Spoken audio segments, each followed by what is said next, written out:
Hello and welcome. My name is Ross Van Bergen and of course I work at Heritage Skoda in Gloucester. Today I'm going to do a review on the Enyaq, the newest addition or one of the newest additions to our Skoda lineup.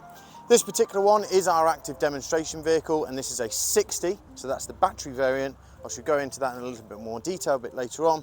And it's finished in the loft interior specification, which also I shall go into in a little bit more detail later on. Well, the last time I did a review was probably in about 2014 and 15, so please do bear with me whilst I try and find my feet, but let's take a moment to have a look around the Enyaq.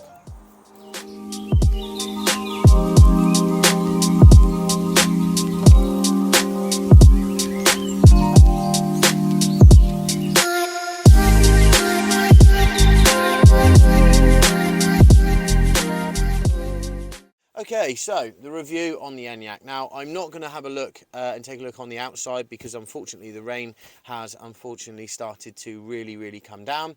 But I will go through the battery variants, so the 2 or 3 different battery variants that you can get, and of course the interior trim levels that you can have the car finished in.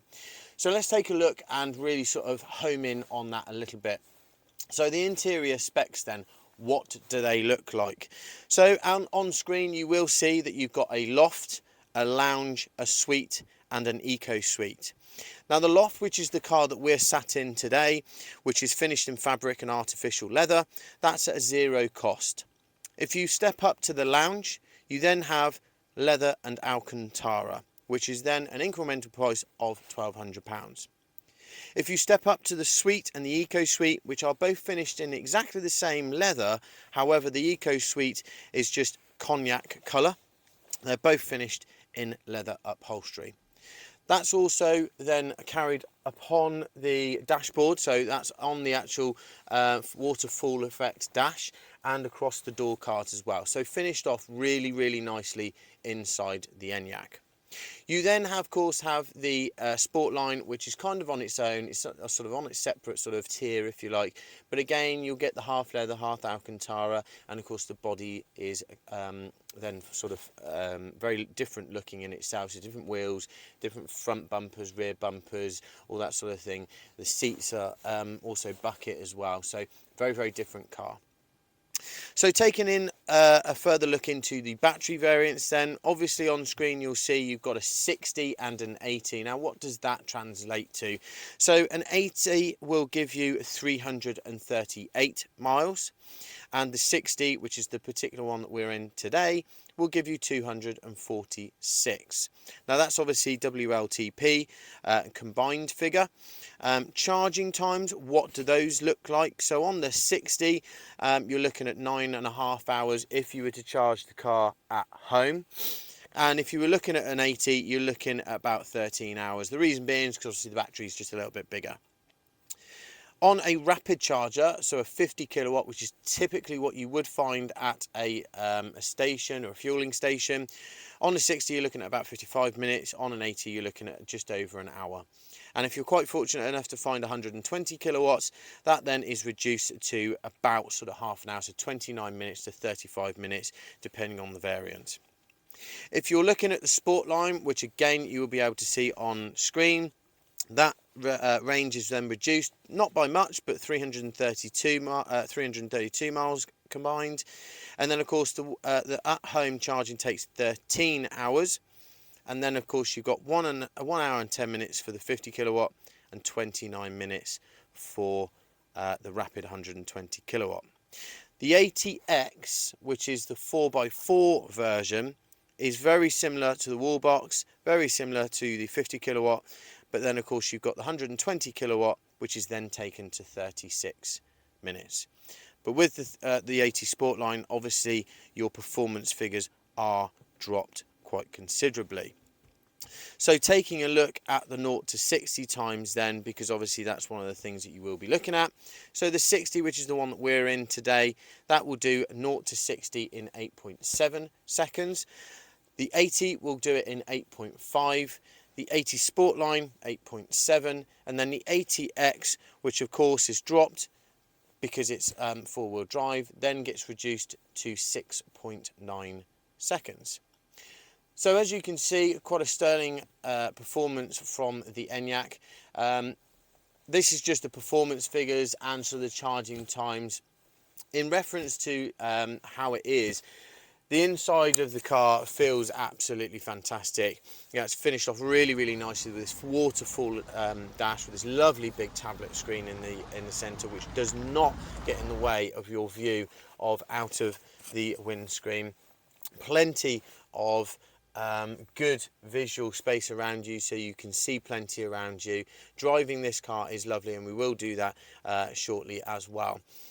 Plenty of room in the back, so you're talking about 580 litres worth of space, so plenty of room to get all of this family's equipment in, and of course there's plenty of room in the occupants for the rear occupants in the back there as well. So what's left? Let's take the Enyaq for a drive and see how it fares up. So then, let's take the Enyaq for a quick drive. Now, the first time you drive one of these, and it was the first time I drove one, it was a very different experience to anything else you've experienced, because of course there's no rumble, there's no noise from the engine, there's no sort of vibrations or anything like that coming from the engine. So it's quite a sensation just on its own. But this is a rear-wheel driven car, and as you will be able to see in the background, it picks up very well. That torque is instantly there. There's no hesitation, there's no turbo lag, no nothing. It's just bang, on demand, because it's an electric vehicle. Now, most of the variants, they are rear-wheel driven, which means that obviously all the power is going to the back, nothing's going to the front, which in my opinion is quite nice, and the reason being is because you've got everything, all the power going to the back, and you can just concentrate on the steering on the front. Two separate jobs for two separate axles, which isn't a bad thing. The only thing is obviously in the winter months, you might not get very far in a hurry. But driving this car is absolutely fantastic. It holds the road really nice. It's actually very planted. It feels very different to anything else in the Skoda range, mainly because of that rear-wheel drive system. But it's very nice, planted, comfortable place to be. It doesn't jump around because of course this car is quite heavy. You know, all of the weight is at the bottom of the car, so you know there's no sort of heaviness, there's no sort of roll on the car or anything like that. Not that I'm saying that you would do, but you know, when you are throwing it around the corners, the car sits really nicely on the road. It's very heavy at the bottom, so of course it holds the road really nicely. But of course the other thing is there's hardly any sound in here, so there's nothing to sort of listen to. All you've got is this sort of little rev counter just in the middle where it tells you what your acceleration, your braking is doing, and that's your sort of rev counter. There's no sort of noise or anything like that. Everything between 0 and about 21 miles an hour, there is this sort of hum that you get. That's for pedestrians. They've had to build that in just so that people that are unfortunately impaired can actually hear the car in traffic. But overall, the experience of the Enyaq, and most certainly when I've worked in the dealership, the feedback that I've had from customers is really positive. When you put them up against some of the competition, this is a ground-built EV, which means it was designed to be an EV, which means they've absolutely nailed this thing. It really is a fantastic car. And even when you're looking at the smaller battery variant, it still does a really good job and still puts a smile on your face, mainly because of that instant torque. So then, if you want to come and experience the all-new electric Enyaq by Skoda, then please do give us a call here at Heritage Skoda in Gloucester, 01452 730 070, and take this thing for a drive. For a family car, this is an incredible car. So thank you very much for watching. I hope you enjoyed the video. Please like and subscribe, and also come and visit us here at Heritage Skoda Gloucester. Thanks very much. See you next time.